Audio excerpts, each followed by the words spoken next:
Assalamualaikum warahmatullahi wabarakatuh. Marhaban ya Ramadan. Selamat menunaikan ibadah puasa yang ke-14 42. Semoga kita semua bisa menjalankan ibadah puasa ini dengan sempurna dan diterima oleh Allah SWT. Oke, di sini saya akan menerangkan materi mengenai narkoba. Pasti kalian sudah tahu semua toh narkoba. Di Indonesia ini penyalahgunaannya sangat banyak sekali. Hal ini dikarenakan hukum di Indonesia yang sangat lemah. Sebelum saya melanjutkan ke semuanya, kalian sudah pernah mengetahui tidak apa itu narkoba? Oke, sekarang saya jelaskan. Narkoba, pengertiannya adalah singkatan dari narkotika, psikotropika, dan bahan aktif lainnya. Menurut Undang-Undang Nomor 22 Tahun 1997 tentang narkotika disebutkan pengertiannya seperti berikut. Narkotika merupakan zat atau obat yang berasal dari tanaman atau bukan, baik sintetis maupun non-sintetis, yang menyebabkan penurunan atau perubahan kesadaran, hilangnya rasa, pengurangan, mengaruhi sampai menghilangkan rasa nyeri, dan dapat menimbulkan ketergantungan. Oke, dan berikutnya adalah psikotropika. Nah, psikotropika ini apa? Merupakan zat atau obat baik alami maupun sintetis, bukan narkotika lain, yang berkhasiat psikoaktif melalui pengaruh selektif pada susunan saraf pusat yang menyebabkan perubahan khas pada aktivitas mental dan perilaku. Sedangkan bahan aktif lainnya ini merupakan zat atau bahan lain, bukan narkotika dan psikotropika, yang mempengaruhi pada kerja otak dan menimbulkan ketergantungan. Oke, seperti tadi saya jelaskan, jadi narkoba itu merupakan singkatan dari psikotropika, narkotika, dan zat aktif lainnya.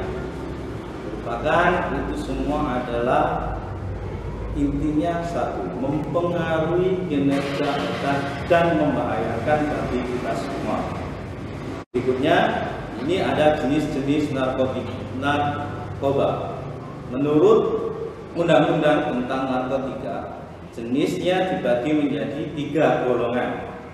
1. Narkotika golongan ini seperti ganja, opium, dan tanaman koka yang sangat bahaya jika dikonsumsi karena berisiko menimbulkan kecanduan. Contohnya apa? Opium, kokain, heroin, LSD, ekstasi, sabu, dan katinona. Sedangkan yang kedua, golongan ini dimanfaatkan untuk medis biasanya, asalkan sesuai dengan resep dokter. Jenis ini, golongan ini kurang lebih ada 85 golongan. Beberapa diantaranya seperti morfin, alfa-prodina, dan lain-lain. Golongan 2 ini juga berpotensi lebih tinggi menimbulkan ketergantungan. Sedangkan yang terakhir, yaitu golongan 3, memiliki resiko ketergantungannya sangat berbahaya. Dan ini contohnya seperti kodein. Oke, sekarang dampak penyalahgunaan narkoba itu ada banyak sekali, meliputi kesehatan, sosial, ekonomi, pendidikan, hukum, dan psikis. Misal 1, kesehatan. Ini sangat berdampak sekali, bisa ketika kalian menggunakan atau menyalahgunakan narkoba, itu bisa tertular HIV, hepatitis, overdosis, dan mengakibatkan semua itu adalah jadinya kematian. Sedangkan sosial, sering bertengkar, berbuat kriminal. Terus ekonomi, nah ekonomi ini karena yang namanya narkoba, psikotropika itu tidak ada yang murah, tapi semuanya mahal. Nah ini yang biasanya menyebabkan kehabisan uang. Terus pendidikan sangat sekali melarang ketika ada siswa atau muridnya ketika menggunakan narkoba. Hal ini jika dilakukan maka kalian akan bisa dikeluarkan. Sedangkan menurut hukum ini sangat sekali diperangi sama polisi atau BNN. Ketika kalian itu melanggar atau menyalahgunakan narkoba, kalian ujung-ujungnya akan dipenjara atau direhabilitasi. Sedangkan yang terakhir yaitu psikis. Kalian akan mengalami lamban kerja, ceroboh kerja, sering tegang dan gelisah, hilangnya percaya diri, apatis, penghayal, penuh curiga dan anxiety. Yang kedua yaitu faktor individu. Biasanya periode remaja. Periode remaja ini kan merupakan transisi antara periode anak-anak ke periode dewasa. Nah, ini ada transisi.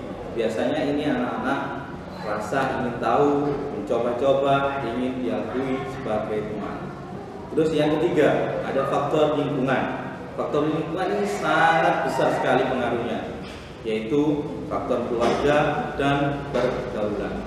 Selanjutnya, jika pandangan agama pada narkoba ini menurut Islam itu sangat diharapkan apabila sesuatu yang buruk dan membahayakan, sebagai berikut firman Allah SWT, dan mengalarmkan bagi mereka segala yang baik dan mengharapkan bagi mereka segala yang buruk.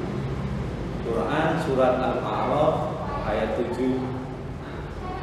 Seterusnya juga disangga dengan segala sesuatu yang membahayakan manusia adalah haram. Inilah yang dijelaskan dalam Al-Quran. Dan janganlah kamu membunuh dirimu, sesungguhnya Allah adalah Maha Penyayang kepadamu. Ada ayat lain juga, dan janganlah kamu menjatuhkan dirimu sendiri ke dalam kebinasaan. Quran surat Al-Baqarah ayat 195. Oke, seterusnya ini ada tips untuk memperkuat benteng dalam melawan narkoba. Ada 5.